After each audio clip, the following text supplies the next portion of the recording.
Good afternoon. Today we'd like to welcome to Virginia Tech. It's been a while since you've been here. Yeah. Christian Bailey. Christian is coming to us as representing MA Architects, Morris Adjemi. Christian has about 25 years of experience, first as the founding partner of ODA in New York, and just recently moving over, and he's the director now of, along with Morris, partner in crime. The other way we know Christian is he's president of SARA. Somehow. Society of Registered Architects of the New York chapter. Very engaged with many of the good architects in New York City, the award-winning architects. So if you want a connection to any firm in New York, here's one good way to get to them. And we do the student awards too. That's right. You can, submit your awards for that competition. So he's also a member of the industry advisory group for the State Department, the OBO, the Overseas Buildings Operations. It's the part of the State Department that builds embassies and in anything related to architecture overseas. My direct connection recently with Christian is he participates in what we call the Diplomacy Lab. Once a year, whether in the graduate program or the undergraduate program, we have a studio that focuses on prefab embassy housing. And we get the architects from the State Department here along with Christian, and it's a really great studio, and we get lots of good input from them. But with that said, Christian's going to talk about a lot of his past work from MA or from both MA and ODA. I think probably we'll focus on the future and the present. Yeah, if that's okay. Okay, very good. Okay, thanks, Joe.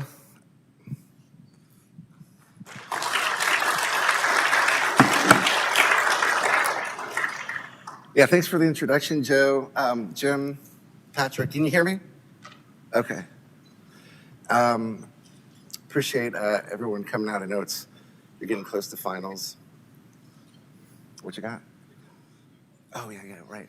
Right, thanks. Jim, thank you. And Patrick, thanks for helping to organize this presentation. So it's great to be back here. I think last time I was here was, in this hall was 5 years ago. That was when we're, as at ODA, and as Joe said, I was there for about 15, 16 years, and then last year made the switch to work with Morris, who I'd known on the side, a lot through Sarah, through juries. And so we got together and we kind of talked about some changes. He was looking for stuff. I was looking for some different things too. So it all kind of came together. So back then I was talking about architecture unboxing New York. That was our kind of motto at ODA. And at MA, it's about creating iconic buildings that stand out by fitting in. So you'll hear a lot about history, context, process. Joe, we're going to talk about sites. I know, some people don't think they exist. Yeah. And I think we'll go into just one slide on, this was the room, I swear it was like 32 years ago. Humberto Rodriguez, he was the history of architecture professor. I was sitting up there where you guys are. And these are notes from the first day of class. And I swear, I think I could just end architecture with this. We talked about Louis Kahn, servant spaces. We talked about the Incas and how the built environment influenced the architecture, the indoor and outdoor. And then also at that same time, my first architectural project was learn about an architect that chose Louis Kahn too, and then an artist, which I studied Picasso. So those art and architecture things are still influenced in the work that we do. And so today's just a conversation about 4 chapters of MA's work, more about process than the actual fine pictures. I know that you guys have finals this week and next week, so I'll try to get through it as briefly as possible so you can go. It's a beautiful day. And so the chapters are the architectural thesis or ethos, where the story begins, our 6 pillars. Those are the layers of how we think.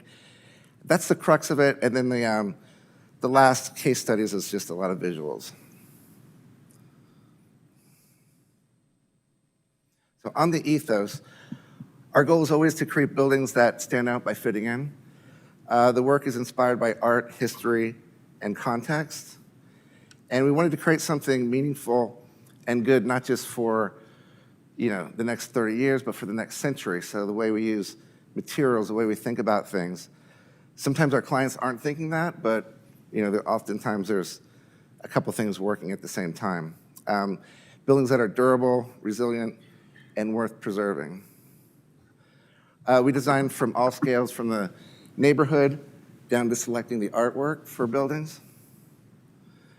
And then the story of Morris really begins in New Orleans, where he grew up and was inspired by all the architecture down there, the details, the typologies that were coming out of New Orleans, and the bridging the disconnect between old and new. So you'll see that recurring themes throughout the presentation, and these are like his sketches, when he was about your age.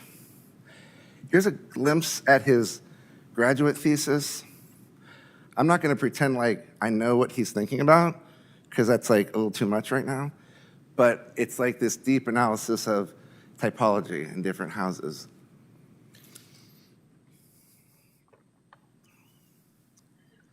So typologies evolve over generations and are adopted as simple, efficient. And the interest in the typology led to his interest in the Pritzker Prize winner from Italy, Aldo Rossi. So he was motivated, he's from New Orleans, he's motivated to work for him. So the first thing he needs to do is learn Italian. So he learns Italian, goes over to Milan, and then this begins his 13-year collaboration with Aldo Rossi. And you can see him as a young man. And then he had about 12 projects in Japan.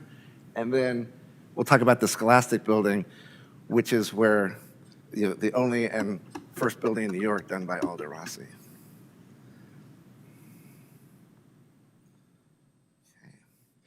And then these 3 moments, the Teatro del Mondo, Scholastic Building, and then the Theory Building, those are 3 moments, those lives are crossing and evolving. So Morris was really enamored and inspired by that Teatro del Mondo. It was, this modern Platonic form structure floating through, this historic Venice, through the canals, and that old and new coming together. How do you work with materials, forms? Really kind of inspired him to work with Aldo, learn more. And then with the Scholastic Building, that's where the 2 of them were designed together. And then upon the passing of Rossi, it was in '97, that's when Morris started his own office.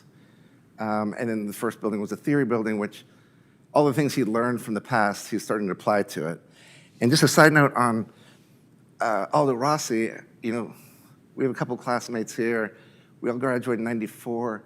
Rossi was a big thing back then, and there were a number of Virginia Tech graduates that moved up there to work with Rossi. There were Lisa Mahar, who's Morris's wife now, they worked together.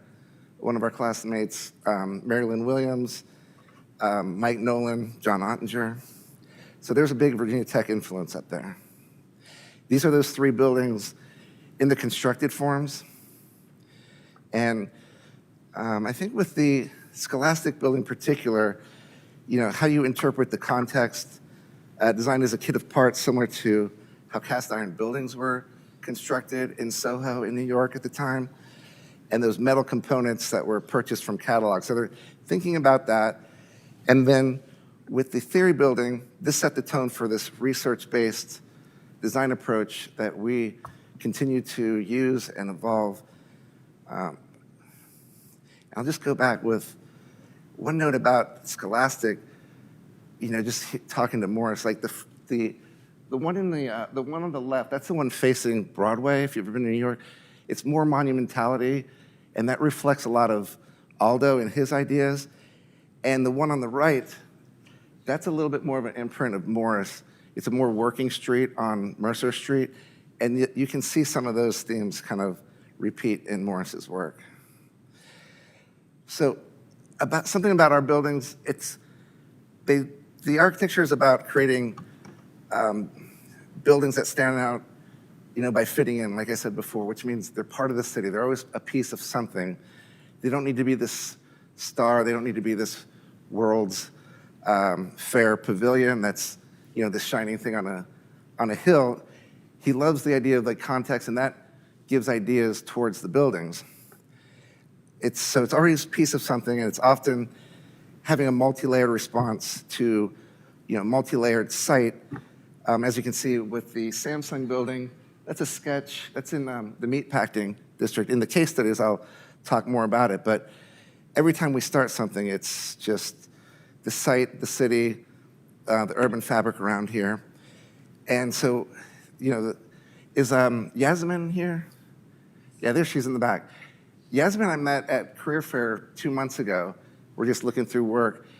And as she's describing her work, she said, like, her site is the resource.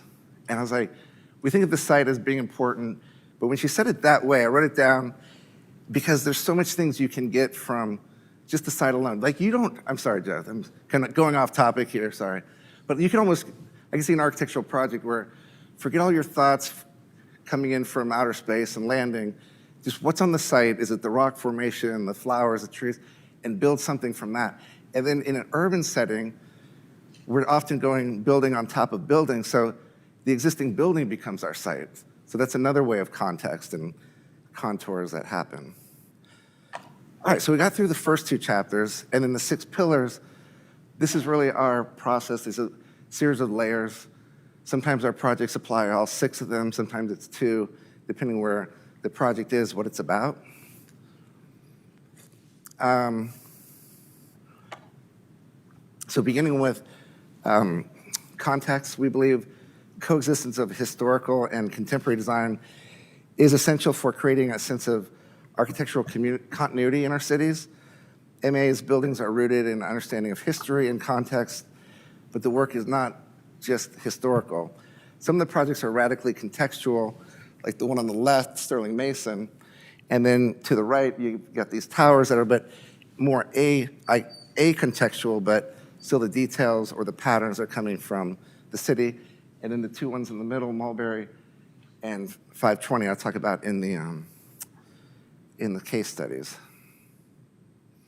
The grid, the name of Morris's book is A Grid in a Conversation. So the grid kind of helps us in the process. It's an honest organizer of our facades, and there are different ways to see the grid. And the way we interpret the grid makes the buildings unique, and sometimes it's the grid of the city, sometimes it's the 3-dimensional grid of the existing building or the structure, and then you can kind of see how it impacts some of our facades on the right. And then with facade details, these details are the instruments that help us to tell our story, and the details are contextual, and we read them constantly so we come up with something in a more modern way, and they give an identity to the place. There's always a story in the detail, and particularly in the middle, in Chicago, the Row building.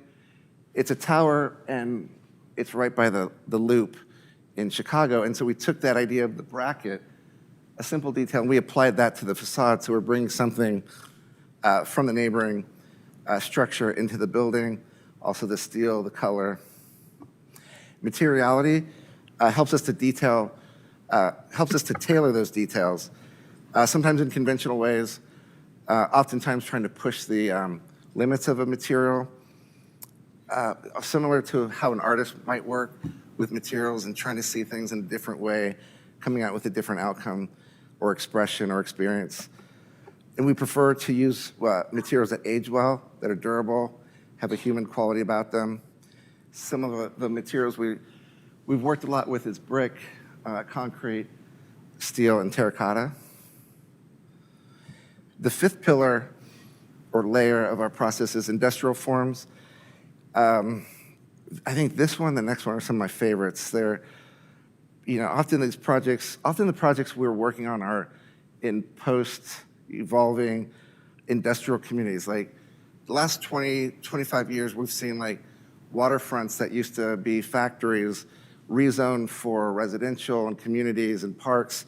So there's a lot of work going on in these communities, which is a perfect fit for, this contextual, based approach to architecture. And so Morris even studied these. I think I studied them. These are the photos of Bernd and Hilla Beecher, the German photographers. And so that that goes back to typology. It goes back to industrial forms. They even organize their studies in grids. So all circles back to each other.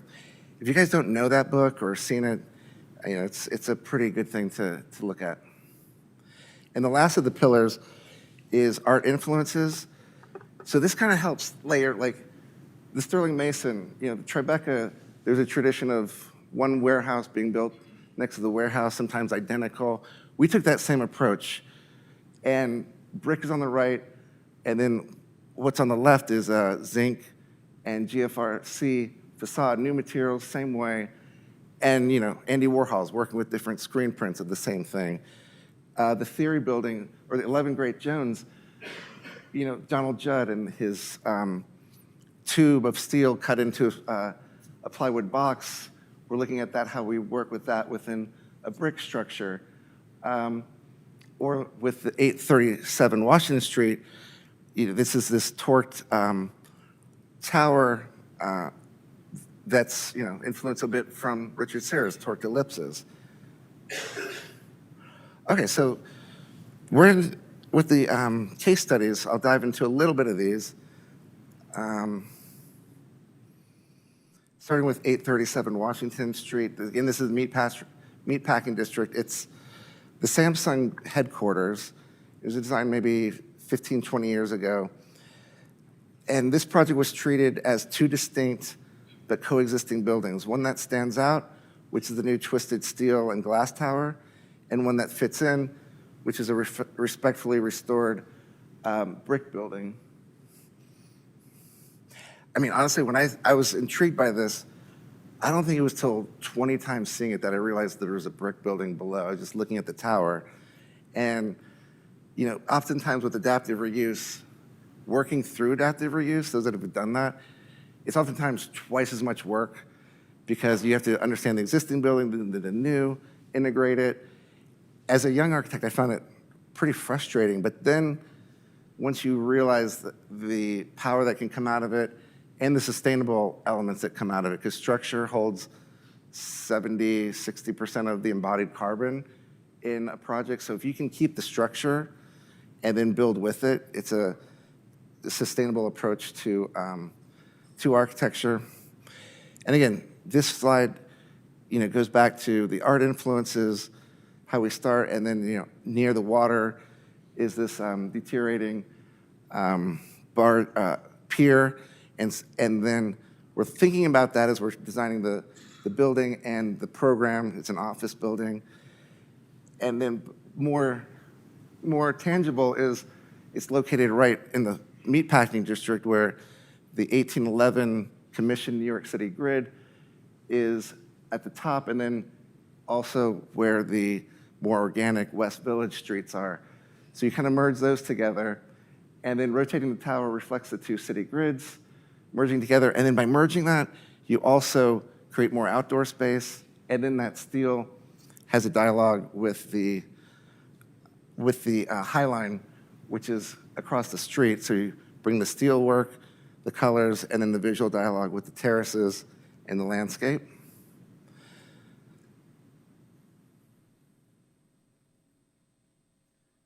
And the project's recognized as a model of how to repurpose landmarked post-industrial buildings within dense urban environments. 520 West 20th Street. This is also located along the High Line. Maybe one of my favorites. I can relate to this a lot. in the sense it's two buildings coming together, one new, one existing, but the diagram for this, which I'll show you in a second, is like really clean how the structure and the two cores kind of bring the two buildings together. It's more of an integration in terms of adaptable reuse, whereas with the Samsung building, it's more of a mesh. It's like more of an intervention with the two buildings. Let's see. And again, it's in an art district, so contextually, the ground floor is an art gallery. There's a visual connection to the High Line, and then these are the office spaces. So the existing building used to be a warehouse. Then it was more recently like the FBI parking garage for New York City. So it was an easy, not easy, but it was a clean box we could work with without like interrupting it too much, and use those two cores as a bridge and also a connector. And then a little bit on the interior side, on the left-hand side, bring in the interior work. These are the railroad ties. There's also the artists that we worked with. So the inside and outside of the building are coming together.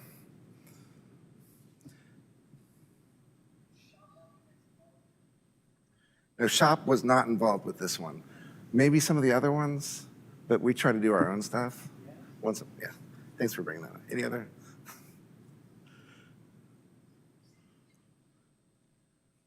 So Grand Mulberry, this one's just recently completed.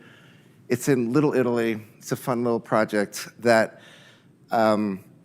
it's residential.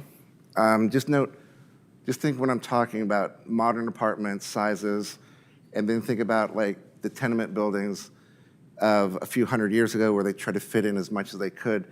There's a different scale, proportion to those two different livings. And I think this project's about layering those two things, especially through the facade, which I'll talk about in a second. So again, we start with the understanding the neighborhood. There it is in Little Italy. It's packed, it's tight. There's some examples of the tenement buildings. And drawing from that inspiration, the first idea was like, let's take the imprint of the old tenement building and we'll do that in dots in a pixelated form. That became like, what's the material, what's the detail? So then we created these custom bricks that had these domes on it. So that's our first layer. Then the second layer is the rectangular windows. That's the spacing of modern living, more gracious rooms. And you can kind of see the outline of older tenement building windows. And then the entrance on the bottom left, that's the Italian American Museum. So we're reflecting the old tenement building onto the facade. And then here you can see it kind of in the built form as it currently is. And there's about 3 or 4 bricks, someone told me, that are out of order. But other than that, I think it's pretty good. As this second layer, this is the contemporary facade, based on the arrangements with modern living.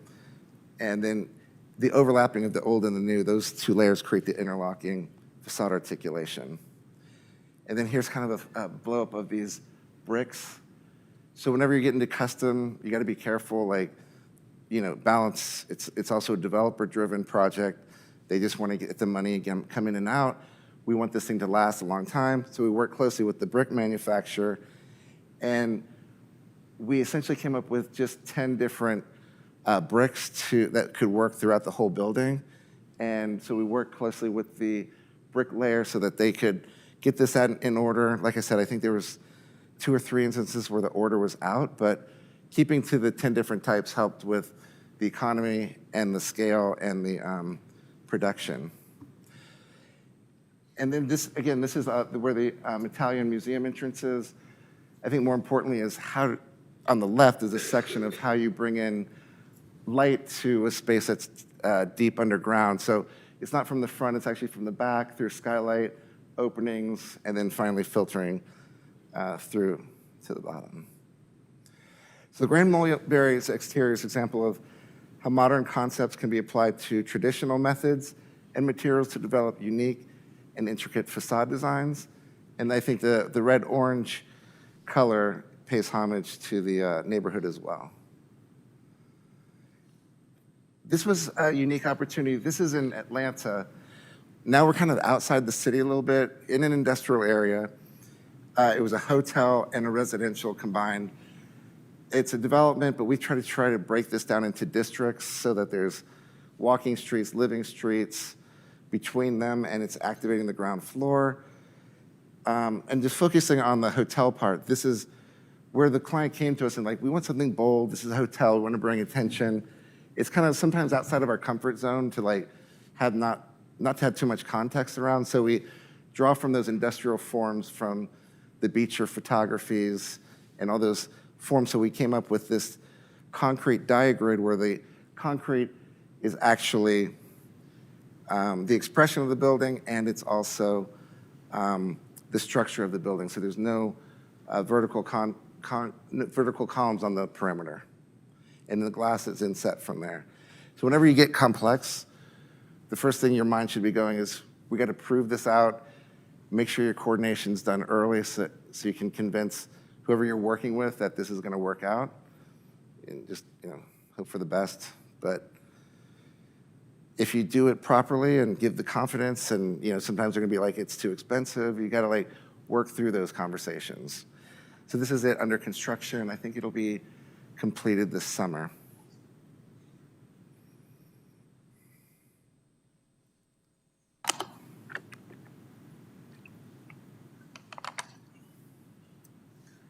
Back to New York, this is the Wythe Hotel, one of the earlier buildings too. This is in Williamsburg. Williamsburg has a big transformation, and this was part of it. It's a hotel where the existing warehouse was where they built wooden the cooperage, where it was like the wooden barrels of, that they used to use in the 1900s. You'll note that element influenced the architecture a little bit later on. Where we're doing an addition. One comment about this was the hotel was initially, the signage at the top, the signage moved to the side of the building more as an art piece instead of just an advertisement. So we worked with Tom Fruin, a local artist. And so you can see the signage on the right, that became a fun element, artful, yet part of the community. And then that notch out, that's where they would make the barrels, and then they would slide them, crane them down that corner of the building. So we use that notch out where the signage currently is. So with every room designed to enhance that post-industrial space and materials. And since the opening, the Wythe Hotel has become a destination for visitors and locals. Again, how to revitalize an industrial area environment that's respectful historically, as also an expression of a continuity of experience, memory. Now we're going to California. This is at Berkeley. It's a dormitory. It's a mixed-use dormitory. It's called the Anchor House. There's a housing shortage for dorms there, so this was a complex program. We got lucky that in the sense that it's part of Berkeley, but it's also on the other side of the street from Berkeley.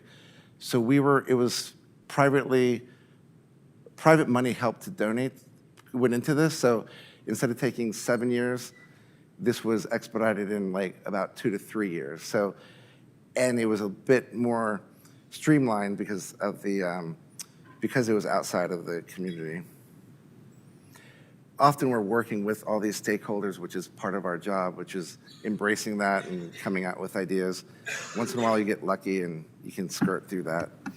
But this is kind of just some ideas of how we work. Again, it's more about process and then coming up with the multi-layered program with the multi-layered response to it.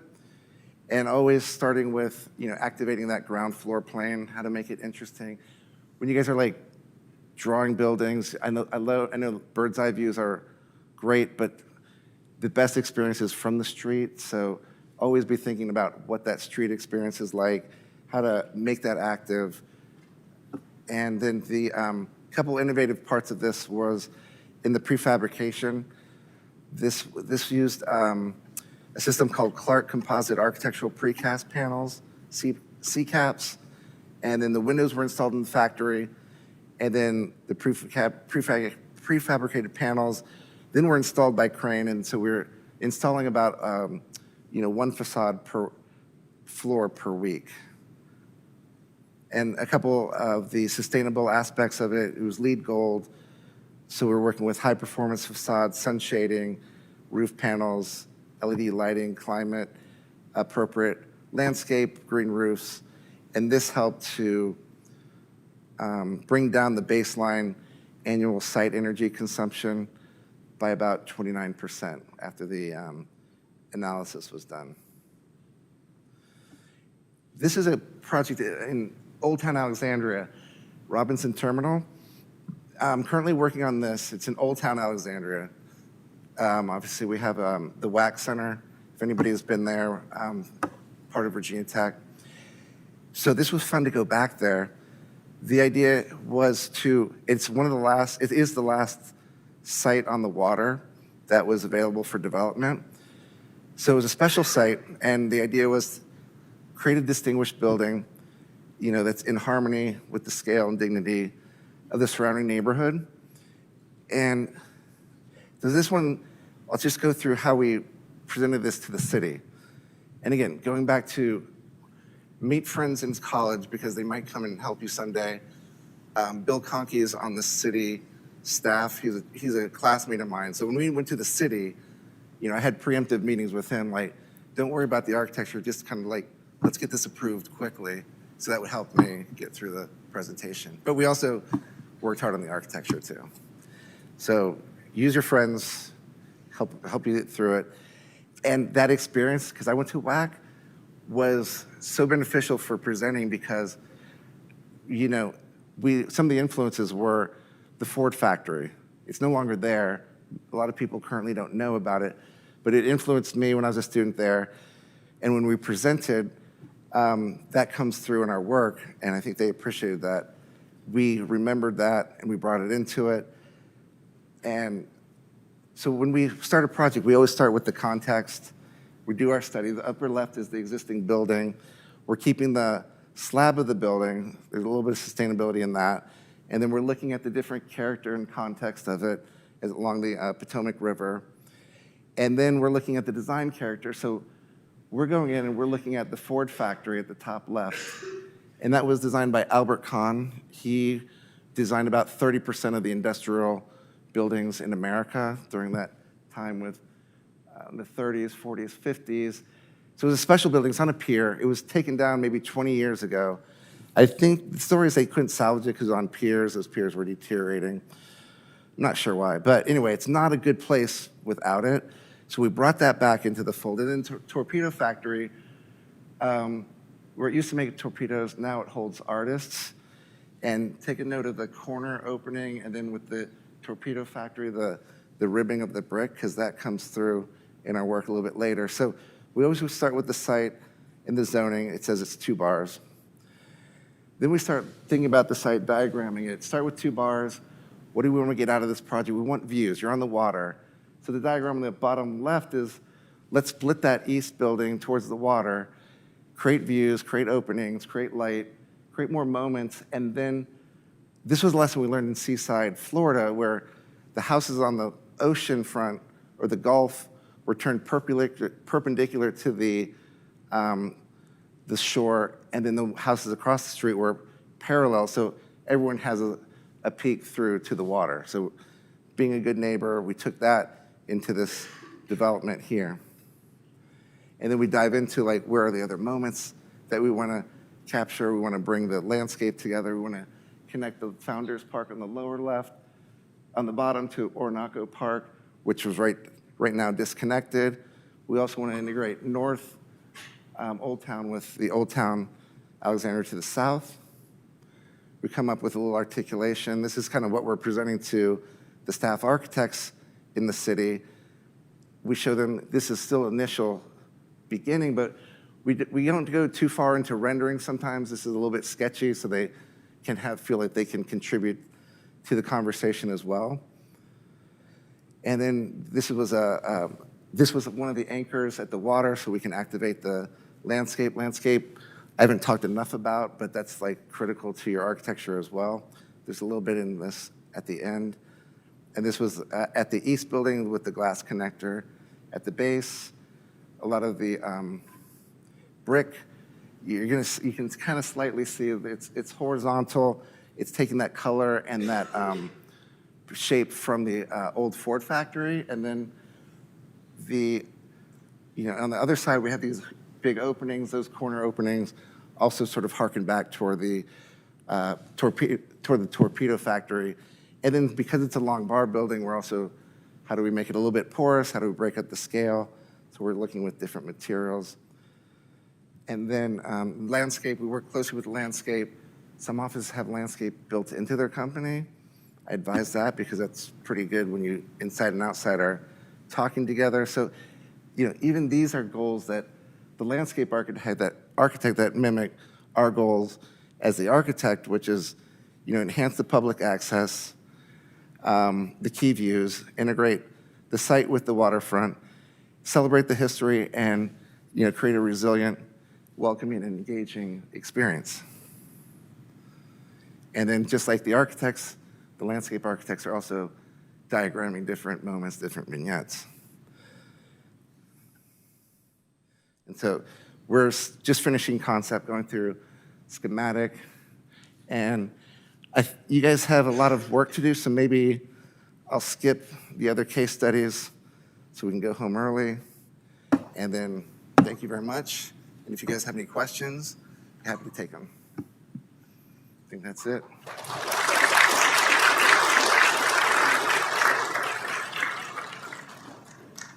Joe, is that okay? I talked probably too much about site and context. The reason I said that is the Porterhouse was right across the street from it, and I got confused. Oh, that's a shop one, yeah.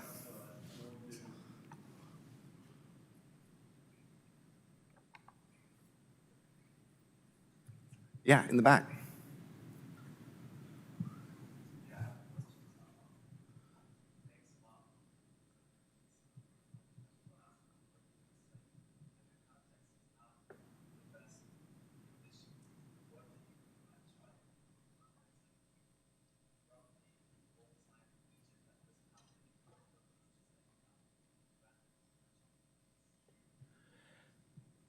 So if I summarize the question, like, what do you do if the site isn't the best condition or the best thing to take ideas from or something, particularly?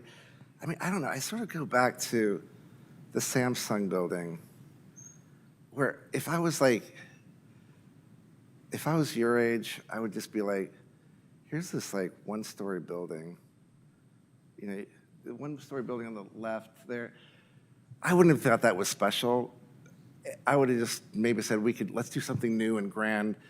But even like the contours of it, it's like working with it. So I think in this case, Morris found what was unique about it. Like it didn't seem like significant and didn't seem historic. But I don't know. Sometimes with sites, that's a good question, because with sites you're looking for precedents and historical things. With embassies, sometimes we're dealing with an island culture and the new embassy is going there, and you're just looking for a typology you can relate to. Sometimes all you can relate to are these plantation houses that were 200 years old that don't bring the right approach to architecture that we're dealing with now. So there is no architecture on the site. Then with that, I've seen this done where then you do a heavy lean on landscape, geology, the coast. If you're on a site and there's a rock formation or something inside, that can inspire a design. Coral reefs, if you're by the water, you can bring that into a screen or facade.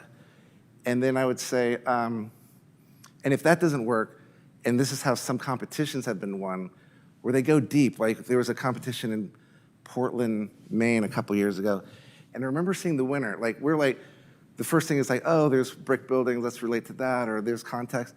They went, 500, 600 years before that, where guys, before all of us came, they were the Native Indians, and we're drawing our inspiration from that and the tents and how they worked, the patterns.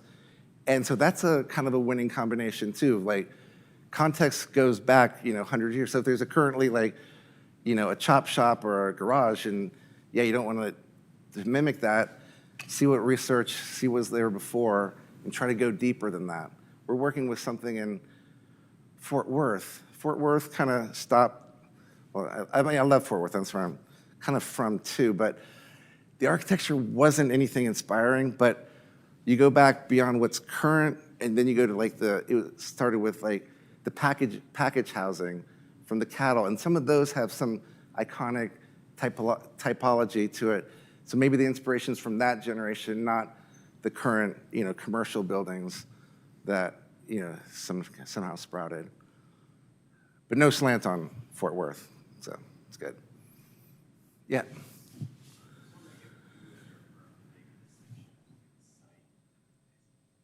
Site and place, that's a good question. Maybe, maybe not. I don't know.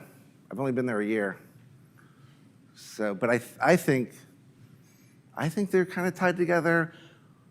Like when we talk about a development that's of multiple buildings, I think I mentioned it earlier, we think it is more as creating a district, so it's not just we got this, we got that, but how do we do these layers that it becomes a place? So we think of the placemaking and the site. I think it's all those things. Like the 6 pillars are 6 things, but you could add a 7th thing, an 8th thing, whatever you're thinking about. But I think all those things come together. So I don't know if we think about a distinction between the two. I think we draw from the inspiration from both. Did that help? Maybe. Okay. Yes.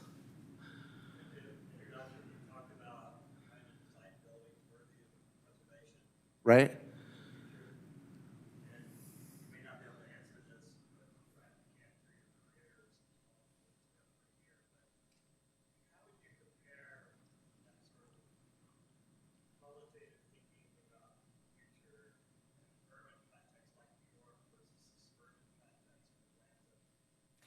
That's a good question. It's a tough one too, because I know Morris is not comfortable designing a building in the middle of a cornfield where he's like, where do I start? What is it? What's going to influence me? I think that's why we focus on the urban area. There's, the problem solving of urban areas, but I think, when you create something from scratch somewhere outside of these cities, it becomes a tougher thing for, I think, it becomes a little more of an uncomfortable spot. I mean, sometimes we're given that, and it's a challenge for us, and we try to find something within it. But, I mean,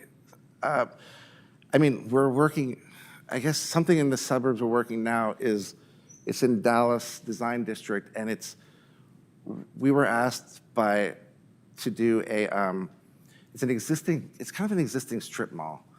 Not pretty, hot, but we're in the middle of design development with it. We're working closely with this group that wants to make this a place, a destination.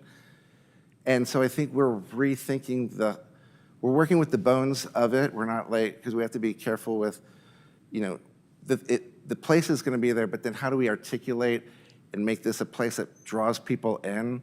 Fortunately, we can do that through landscape and the shading and the layering of the arcades, which we're redesigning.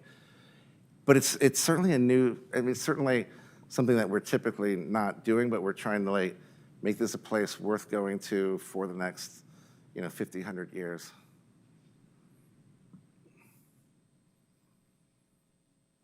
Mike, any questions? Mike, I know you got one. Yeah.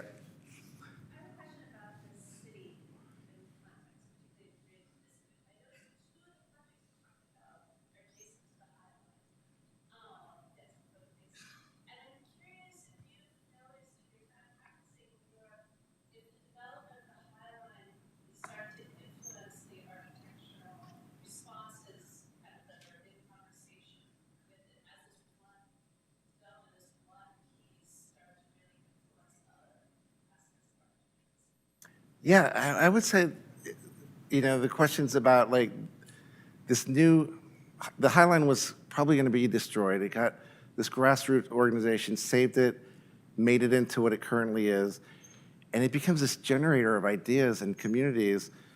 And we're certainly taking ideas. Sometimes our buildings are the same color, made of steel, tying to it. I know other architects are just trying to make, maybe a statement about themselves in it, and I don't know how that relates all the time. But I think of like the other communities. The Atlanta project is, one thing it's got going for it is it's by the old Montgomery Ward Sears Center, which is also by the Beltline, which a student came up with at Georgia Tech. Let's take this circle of railroad tracks around the city, make it a bike path. And, after school, I went down to Atlanta to do design build, where it was like, it wasn't a thing yet. And now those neighborhoods, I see the difference. So a warehouse building that's off the street that's like forgotten is now the coolest place in town. And our hotel is located right there. It's probably it's probably because of that. Yeah, and so when we were there, and then across the street, we used to give Kroger's their own name. It was a murder, I think that was the murder Kroger, because there's a lot of things. Now, it's gotten cleaned up because of all this stuff, and I think it's got a new name, so I think it's good for communities. It happens. Frank?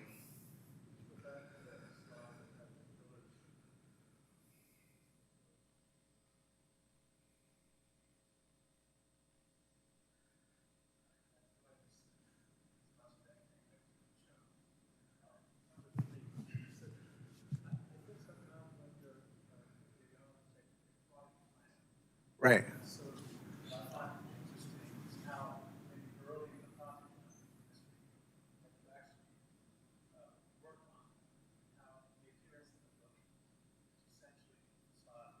Right.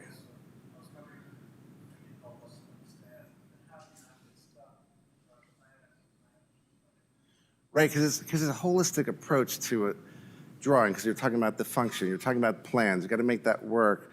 At the same time, you've got to pull back and look at the facade and the section. And oftentimes in New York, you have neighbors. They're like, we're all like, it's like a big rack of teeth, and we're like, you pull one out, the others fall in. So you're relying on each other. And oftentimes the only thing you see is the facade, because it's like on an infill site. So I think it becomes super critical, and it's like, when you're kind of running out of you're looking for that idea. I think Mulberry was one example that stands out to me, is like, okay, it's an ordinary square building with ordinary rectangular windows, but just that simple idea of like, well, what was there before, and let's do a layering of old and new, and that layering is in the facade detail of creating a new brick. I think that point, you kind of like, that idea kind of comes together, and then you keep running with that. But I think it's interesting, because you got to keep going back and forth with ideas. Obviously, when you're in concept, you've got bigger things to solve. But even in Old Town Alexandria, I sort of knew at the beginning, before we drew anything, the influence that was going to come out of the old Ford factory and torpedo factory in terms of the brick articulation. Even though it didn't have a building in form yet, that horizontal striation was unique and was something that, that worked out good. And so I think having that understanding, and that, especially when you present to community boards, that helps so much. And all your experiences, wherever you're from, just take advantage of that. Because I was born in Virginia, raised in Texas, Minnesota, Atlanta. So I always tell the story whenever we go to these places, like, look, I know we're big New York City architects, but personally I'm from here, and then that kind of engages with, whoever the audience is. And then, that helped, especially with, that experience at Virginia Tech in Old Town Alexandria. They really appreciated it, and it wasn't just Bill Conkey that got us approved. So, yeah. Yeah. Hey, Heiner. This one's, I might have to pass. This one's, Remember, I've only been here a year, so.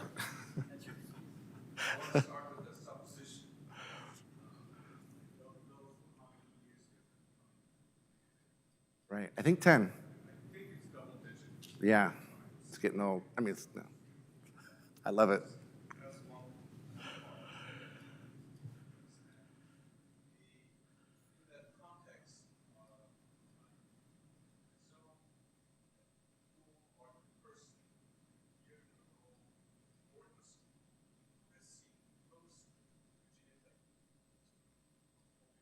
Right.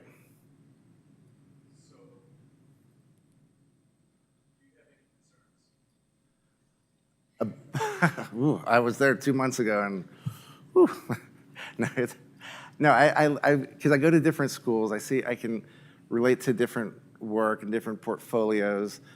I teach at City Tech. City Tech's also a public school. A lot of first-generation students are in college. I think, and so I appreciate all of the things coming through and the ideas that come through. And I mean, I remember 2 years ago, I think it was in the thesis, we were doing the final thesis, and it was like, it came down to the last 12 and who's gonna win the thesis. And it was such a diversity of projects from, is a thesis just a building now? Someone had a computer paradigm that was creating things. And I remember a professor from another school was like, I love that. I couldn't relate to that. I was thinking of just building and how this a thesis comes together. So I mean, I think it's honestly in good shape. I was really impressed with the students this year. I learned from Yasmin about the site as a resource. So when I'm listening to you guys, I'm also learning. And I think when I graduated, when Mike and Greg and I, it was a transition from hand drawing to CAD. That was a struggle because I didn't know CAD here. So I struggled getting a job. I think they were more successful. Greg, you went into like welding too, didn't you? There's Greg. Greg's right there. Greg, put your hand up. Greg is like the modern day, like what, Howard Rourke, is that what we say? So he started with his hands building things. And then Mike, he's got a company with his twin brothers. So it's interesting how people evolve, and I think, I would say that the work's still strong coming out of here.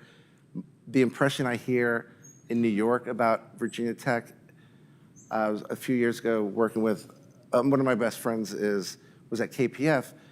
He was working with one architect here, and the whole company was like, oh my God, this guy's like totally like, my friend felt nervous. He's like, this guy's like gunning for my job. He's so good. He like gets it done. And so Virginia Tech has a smaller presence in New York, but the companies and the owners, I know there's a good reputation there. So, yeah, does that help? Yeah. Any constructive criticism there? No. But what's that? Yeah, Justin, yes. Yeah, he's the red hair, right? Yeah, so, but we have a few at MA. At ODA, I swear, I think we hired maybe 6, 7. That was 10% of our firm. And some of them, Natsumi, Adrian, Audrey, they stayed like 7, 8 years. I think Audrey's still there, 8, 9 years. So there's like this built-in, like, oh my God, I love, they have a strong approach and it's super beneficial for the, the offices. I think, who else? Some of them. There was a guy named Milo. He left and went into like, I think business, but he was like one of the youngest project architects that we had integrated into our office. And some of the other, colleagues were a little bit jealous. Like, I've been here 6 years. Why does Milo, after 2 years, get to be a project architect? So it was just, I don't know, something about the upbringing here. But I would say, I'm getting into tricky territory because I'm like, we were coming out of evolving from AutoCAD. 10 years ago, things were evolving from Revit. we had a huge transition. So anyone that had Revit at the time of school was a great advantage. Now there's a new kind of thing that's coming out with AI, and I would say, like, not too deep in that, but I've used it occasionally, and as my friend explains it to me, he uses it as a teammate. He'll do his own design, check it, come back. It's like a conversation they have with each other, and we've done some quick competitions, even like my friend that is really into AI that has his own company, I was looking for naming like artworks, like abstract things. I couldn't think of any. He goes through AI, brings back, Rhapsody in Red, the abstract ideas that have already been around. It didn't help me name it, but it triggered me to think in a different way. That's who I am, but it did help as like a teammate bouncing ideas for. So that's probably a thing your generation's gonna be dealing with more and more. But yeah, so I think it's good. Oh, it's Heiner in the middle. Keep in mind, I've only been here a year. Tough one, this guy.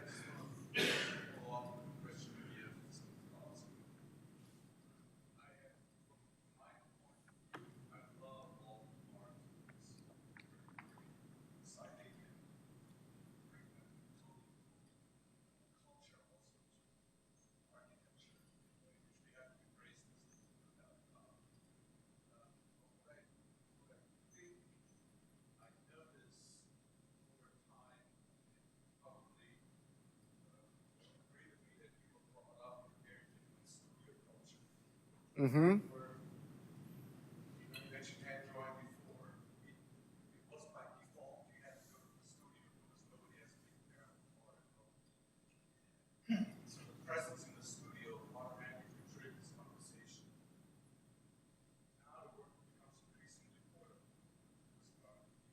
Right?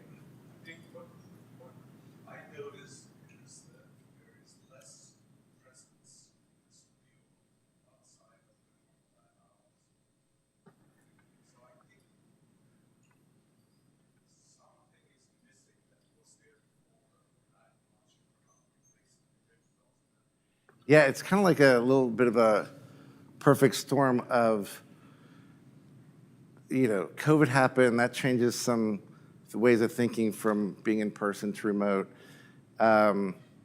Accessibility, before, accessibility from working remote, and that just triggered and accelerated the idea of working remotely. And it was like full on remote for a long time. So we did lose touch with that. I think big picture, we were able to maintain the quality of design through the struggle of it. But I know at our office and other offices, they're still reeling with that. Like, we want to bring the culture back to the office. So right now our balance is like 4 days in, Fridays off. Sometimes it's different with other companies. But I know Morris is like, we still have, like, in our office, you visit, it's like an open area where you can pin up things on the wall, sort of like you have at Kogel. And we kind of talk about it, like, if we're doing a design charrette about the concept of this, like if it's Alexandria and there's 6 people on the team, the person that chose to work from home is not going to be participating in this live thing because we're standing, talking, pointing, marking. You can't do that on a screen. So you have to bring that culture back. But yeah, I mean, I don't know. I mean, certainly when I was younger, there was, I don't know, maybe, and then there's like, I think people are more aware of work-life balances than before and being conscious of those things. So I enjoy, like, at Morris, a lot of times we're leaving at 6, 7 instead of 9, 10, but because of the remote devices, I can do emails or anything from, outside of the office if I need to, too. So it's a balance of, like, you don't have to be there till 10 and just, hurt myself physically, but, you can do the two. But certainly architecture is a collaborative thing. There's advantages and disadvantages of it. I mean, like, Zoom calls with consultants and you have 30 of them, the effort to bring them all to one table, that's how we've always done it. it's actually sometimes okay when you're on a screen, because then you have 30 people, 4 participating, and the screen is open and you're marking it up. People are actually seeing it sometimes clearer than 20 people looking over shoulders to find something. And then, who's in those meetings, you tailor that. Like, it's important. Young people should listen and learn from it, but you can also maybe even multitask if you wanted to, if you're not like a key person there. But yeah, I don't know if that answered that. That's 2 in a row. I think I'm gonna cut them off. Do you have a question back there? Okay. All right. Thanks everyone.